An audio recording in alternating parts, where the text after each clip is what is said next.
Hello， 各位观众朋友，大家好，我要曙光 Go Go Go 好吧？今天又要来做料理了，要来做什么呢？就是要来做这个豆腐姜肉，我们还会用日本式的米酒、味增一起来做这个卤肉哦。等一下就看看用然后给煸出来。先把这个五花肉呢放在我的小小烟盆里面，你会放什么呢？会放一点酱油让它上色，然后再放一点点冰糖。另外呢，要加什么？要加米酒。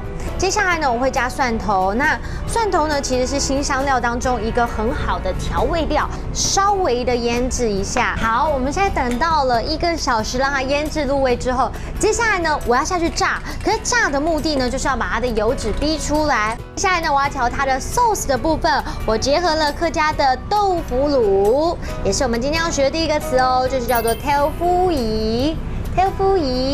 另外呢，就是日式的味增，味增的客家话呢，是我们要学的第二个词，就是叫做米酒。好，我现在把我们的 sauce 涂到我的五花肉上面去喽。好，接下来我就要让它下去慢慢的蒸，让它入味喽。等20分钟就可以上菜喽。等待了这么久的我们的这个腐乳肉啊，终于好了，要请试吃人来帮我们品尝看看。那今天要挑战这句话比较长一点点，就是豆腐乳是客家人很爱吃的腌制品。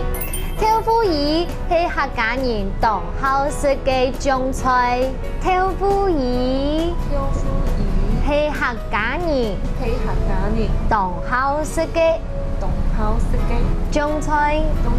Hello， 各位观众朋友们，你们也喜欢吃客家的豆腐乳吗？其实呢，人家就会说，其实豆腐乳呢，就是像是日本的味增一样，非常的适合融入到各种的菜和汤头里面哦。重点是我们学到新的词，一起来复习一遍吧。来看第一个词就是豆腐乳，豆腐仪。